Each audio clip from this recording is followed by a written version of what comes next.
Knock knock. Who's there? Robus. Robos. Titan Max. Gulo mo ha. Sinisimulan mo ako ha. Tarantado, live yan. Game. Sabi, kamusta sa Northport ba o Titan Max? Hindi ko rin nga alam eh. Kaya nga sinasabi ko nga kung pwede rainbow na lang yung team namin eh. Hindi mo rin alam kung anong color na o anong ano. Pero okay naman. Kaya di lang namin maintindihan talaga kung anong team. Pero complete na rin yung players. At yun nga, dalawang tune-up na kami. And yung datingan na nasa maayos naman. At kahit bago, and nagkaka-amuyan naman kami in the game. Kaya maganda yung sistema na ginagalaw namin under Coach Cardel.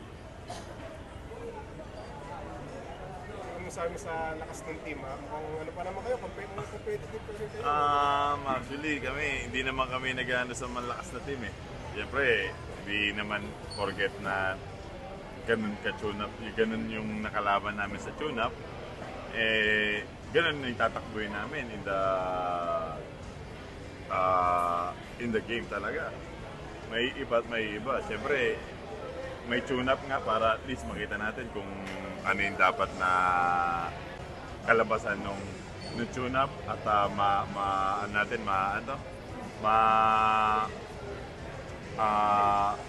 ma-adjust natin o natin kung ano ba yung gagawin natin sa game. Kaya ginawa yung tune-up para at least makapag-adjust in the game. Sa tingin mo yung kayang marathon na with you, veteran presence? Actually, ilan lang kami veteran dito. Si Diyos, ako, di pa naman ano yung iba na veterano.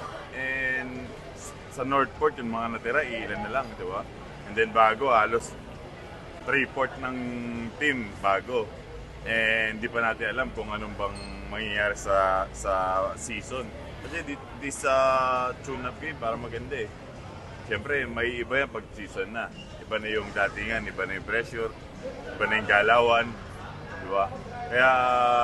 Kaya kami mga veteran, like ako, si Josh, na lagi namin kiniger yung mga rookie namin na, oy, ganito gawin nyo, ganito ganyan. Kung ano yung dapat na talaga i-roll nila sa team. Kaya masaya kami ni Josh kung ano yung dapat na iambag namin sa team. Hanggat kaya namin manalo, mapapanalo namin to.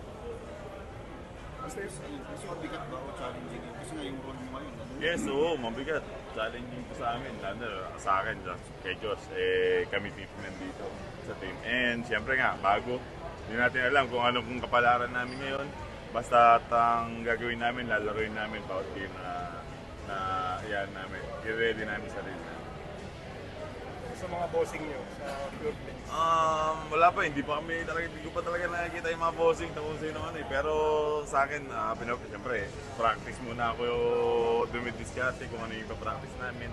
And papakondisyon dito, di sa 58. Para at least di sa opening, maganda yung kalabasan na kung ano yung ilalaro ko.